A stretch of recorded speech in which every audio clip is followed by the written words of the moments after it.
আজকের গল্প বেগম কুদুর রেলওয়ে স্টেশনের যাত্রী। গ্রামীণ বাংলার প্রাণকেন্দ্রে ঘন জঙ্গল এবং কুয়াশাচ্ছন্ন মাঠের মধ্যে অবস্থিত বেগম কুদুর নামে একটি পুরনো, ভুলে যাওয়া রেলওয়ে স্টেশন। এর ইতিহাস বেশিরভাগের কাছেই হারিয়ে গিয়েছিল, রহস্যে ঢাকা এবং বংশ পরম্পরায় গল্প চলে আসছিল। স্টেশনটি কয়েক দশক ধরে পরিত্যক্ত অবস্থায় ছিল। রেললাইনগুলিতে মরিচা ধরেছে এবং প্ল্যাটফর্মগুলি বনলতায় ভরেছে। তবুও কাছাকাছি গ্রামের স্থানীয়রা এটি সম্পর্কে খুব বেশি কথা বলতে পছন্দ করত না, কারণ বেগম কুদুর কোনো সাধারণ রেলওয়ে স্টেশন ছিল না। স্টেশনের অভিশাপ সম্পর্কে প্রথম কথা শুরু হয়েছিল একজন বৃদ্ধা মহিলার থেকে, যিনি বনের কাছে একটি ছোট কুঁড়েঘরে থাকত। তিনি ছিলেন শেষ মানুষ যিনি বেগম কুদুরে কাজ করতেন, যা একসময় আশেপাশের গ্রামগুলিকে শহরের সাথে সংযুক্ত করার জন্য পরিচিত ছিল। সেই দিনগুলির কথা বলার সময় তার কণ্ঠস্বর কেঁপে উঠত। রাতে বেগম কুদুরে যেও না, সে ভয়ে চোখ বড় বড় করে বলত, স্টেশনটি অভিশপ্ত, এটি একটি বিরাট ট্র্যাজেডি স্থান, এমন এক রক্তপাত যা কখনো ভোলা যাবে না। যদি তুমি মধ্যরাতে ট্রেনের বাঁশি শুনতে পাও, তাহলে অনেক দেরি হয়ে গেছে, তুমি ইতিমধ্যেই অভিশাপের অংশ হয়ে গেছ। গল্পটি শুরু হয়েছিল অনেক আগে, ১৯০০ সালের গোড়ার দিকে, যখন বেগম কুদুর কলকাতা নদিয়া লাইনের একটি ব্যস্ত স্টেশন ছিল। স্টেশন মাস্টার কিশোর নামে একজন দয়ালু মানুষ আর মেঘা নামে একটি সুন্দরী তরুণী ছিলেন। তিনি তার হাসির জন্য পরিচিত ছিলেন, যা স্টেশন জুড়ে প্রতিধ্বনিত হতো এবং তার উপস্থিতি যাত্রীদের মনোবল বাড়িয়ে দিত। কিন্তু এক ঝড়ের রাতে একটি মর্মান্তিক ঘটনা ঘটে।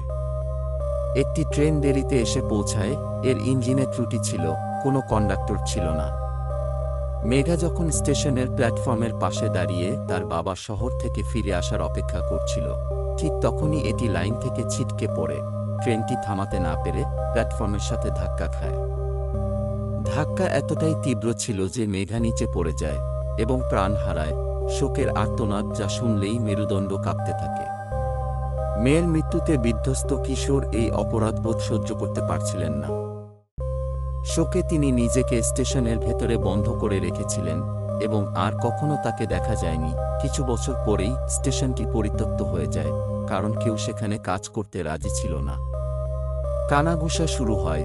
স্থানীয়রা দাবি করেন যে মধ্যরাতেও তারা খালি স্টেশন জুড়ে মেঘার হাসির শব্দ শুনতে পান।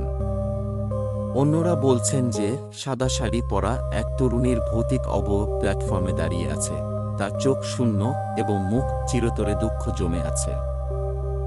কিছু সাহসী মানুষ যখন তারা পরীক্ষা করতে যান স্টেশনটিতে কিছু ভৌতিক আছে কিনা, বলেছিল যে তারা মধ্যরাতের প্রচণ্ড শব্দে স্টেশনের মধ্য দিয়ে একটি ভূতের ট্রেন যেতে দেখেছে, মরীচিকার মতো ক্ষীণ এবং ঝিকিমিকি করছে, এর আলো মৃতদের আত্মার মতো ঝিকিমিকি করছে।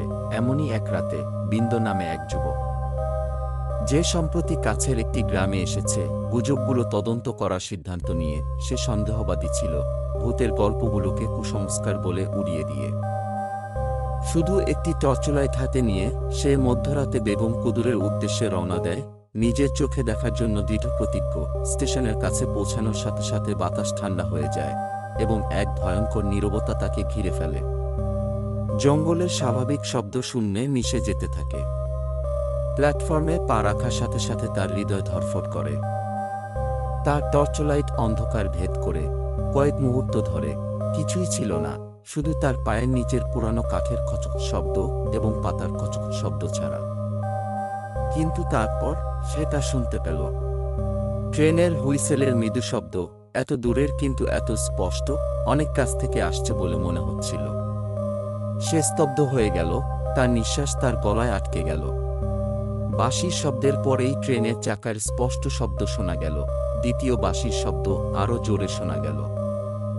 বিন্দু দাঁড়ালো, তার নাড়ির স্পন্দন দ্রুত বেগে এগোচ্ছিল। রেল লাইনগুলো খালি, ট্রেন ছিল না। তবুও শব্দ আরও জোরে জোরে। সে স্টেশনের দিকে ফিরে এমন কিছু দেখতে পেল যা তার রক্তকে ঠান্ডা করে তুলল। প্ল্যাটফর্মের শেষ প্রান্তে দাঁড়িয়েছিল সাদা শাড়ি পরা একজন মহিলা, রাতের ছায়ায় তার মুখ ঢাকা। তার লম্বা চুলগুলো যেন বাতাসে আটকে ছিল, যা বিন্দু অনুভব করতে পারছিল না। তারপর ধীরে ধীরে সে তার দিকে ফিরল। তার চোখগুলো ম্লান, অন্য জগতের আলোয় জ্বল করছিল। বিন্দুর শরীরহীন হয়ে গেল। সে নড়াচড়া করতে পারছিল না, কথা বলতে পারছিল না। তার চারপাশের বাতাস ঘন হয়ে উঠল, দম বন্ধ হয়ে আসছিল। আবারও বাঁশি বাজল, এবং সেই মুহূর্তে ট্রেনটি যেন পাতাল থেকে বেরিয়ে এলো। এর বর্ণালী রূপ স্টেশনের মধ্য দিয়ে চলে গেল। এর আলোগুলি ম্লান এবং দপদপ করছে, লম্বা ছায়া ফেলে যাচ্ছে, যা হারিয়ে যাওয়া আত্মার মতো নাচছে। সাদা পোশাকের মূর্তিটি হাত তুলে সরাসরি বিন্দুর দিকে ইশারা করল। হঠাৎ ট্রেনটি অদৃশ্য হয়ে গেল। প্ল্যাটফর্ম নীরব হয়ে গেল আবার, এবং মহিলাটি চলে গেল। কিন্তু এটা কি ছিল কল্পনা নাকি বাস্তব?